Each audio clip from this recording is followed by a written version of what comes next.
El siguiente programa tiene categoría L, para liberales y libertarios. Hola queridos amigos liberales y libertarios, soy Harris Medina, fundador de La Libertad en Marcha, y hoy tocaremos un tema de inicio que es el liberalismo. Mucha gente habla del liberalismo y no sabe lo que es. Mucha gente se hace llamar liberal y no sabe lo que es.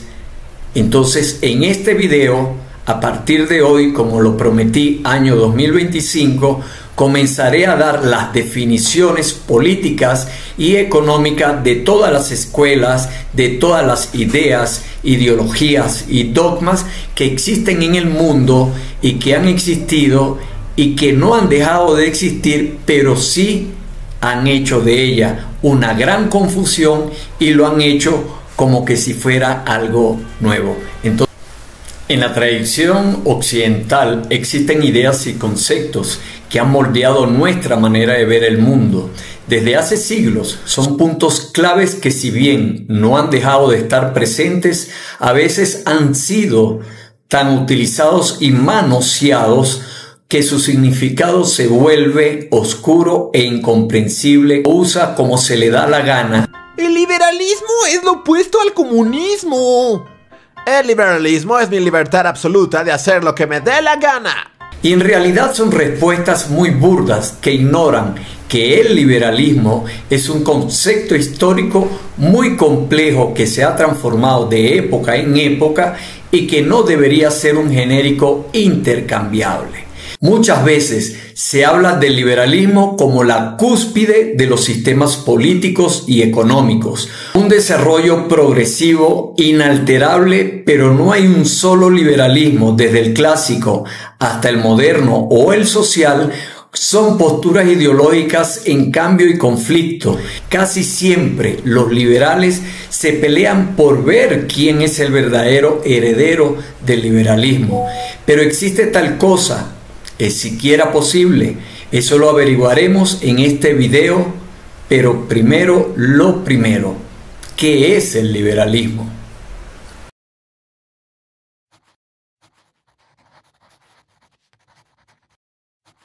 El liberalismo es una filosofía política y moral que se basa en las ideas de la libertad individual y la ley para moldear la vida social en todos sus aspectos, desde lo político, económico hasta lo cultural.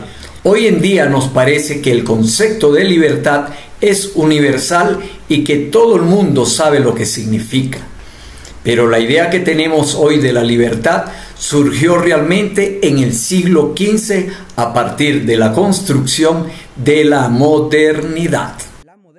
La modernidad marcó un cambio en la visión del mundo, de una realidad en que lo divino ocupaba el centro, hacia otra en la que los seres humanos y su capacidad intelectual y creadora tomaba el papel principal. Es un proceso histórico que incluye el Renacimiento, la Reforma Luterana y la Ilustración. La Ilustración entendió al individuo como una fuerza creadora, pues a través de su razón y su capacidad de decisión podía forjar su propio destino.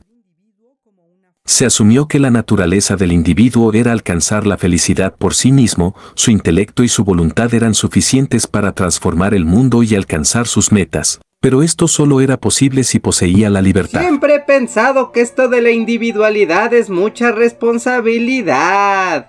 La libertad era entendida como la potencia creadora de ejercer la voluntad personal sin límites y sí sonaba muy bonito, pero causó problemas en el terreno político. Si las personas debían ser libres por completo, ¿quién las gobernaría? Hasta entonces el poder de los reyes y la iglesia se basaba en el privilegio divino y un tema de sumisión. Empezó a haber conflictos entre gobernantes y gobernados, pues esta idea de que los individuos podían ser libres y no necesitaban la opresión y guía de un rey, estaba poniéndose de moda y causando estragos por todo el mundo.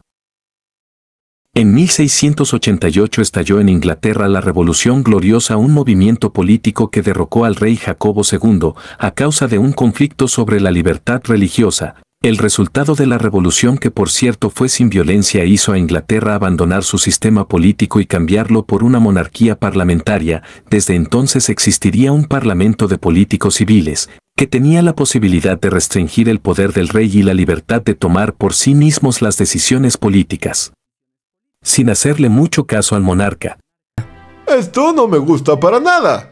Fue un cambio revolucionario en la forma de hacer las cosas. Incluso, se redactó un documento oficial, la Declaración de Derechos de 1689, donde se reconocía la libertad bajo la corona británica en asuntos como las elecciones de representantes y la libertad de reunión y de expresión, y la Declaración de Derechos sigue vigente hasta nuestros días. Y por eso a este movimiento se le conoce como la primera revolución liberal de la historia. Este cambio avivó el debate sobre el concepto de libertad.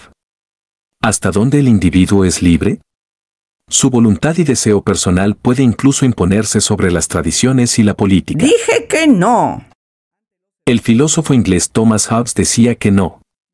Ante los eventos de la Revolución Gloriosa, Hobbes insistió sobre su teoría política, la que había publicado en el famoso libro El Leviatán. En el Hobbes argumentaba que la libertad sin restricción llevaba a los seres humanos a un estado de egoísmo absoluto, que solo podía traer caos y destrucción. Si cada quien hace lo que quiere, no podemos crear una civilización. Los seres humanos necesitamos el orden y el control de una figura absoluta, sabia y designada por Dios, los reyes, y para que los reyes puedan gobernar y traer paz y orden a los individuos, debemos cederle parte de nuestra libertad. Es un pequeño precio a pagar por una vida civilizada.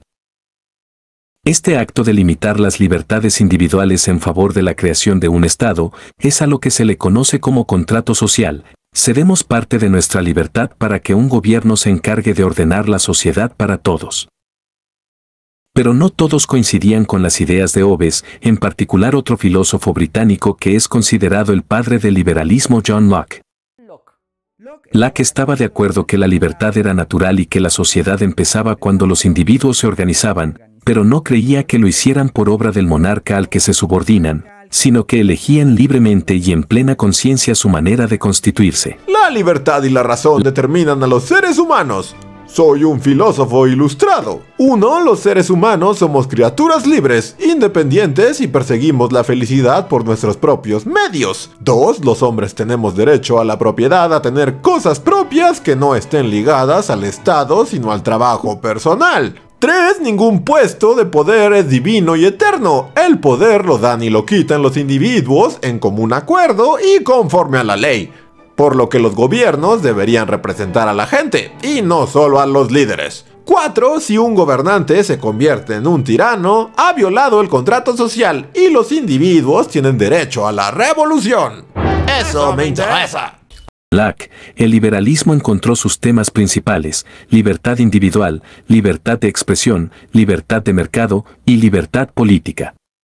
Diferentes manifestaciones de la libertad que debían ser atendidas. Como pueden ver, se tratan de diferentes tipos de libertades, por lo que decir cosas como solo hay una libertad, por eso el neoliberalismo no existe, porque libertad solo hay una.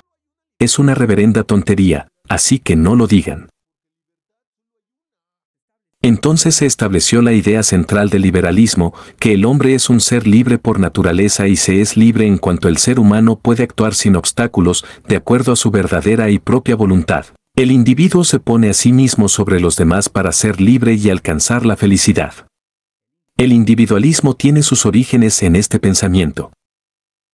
El liberalismo se convirtió en un hit entre los círculos intelectuales del siglo XVIII y entre más personas les gustaban nuevas ideas se les sumaban, nuevas nociones se fueron agregando a las de Locke, como la separación de poderes de Montesquieu, la independencia de los individuos de su gobierno de John Stuart Mill o el libre mercado de Adam Smith. Estas nociones fueron conocidas como el liberalismo clásico.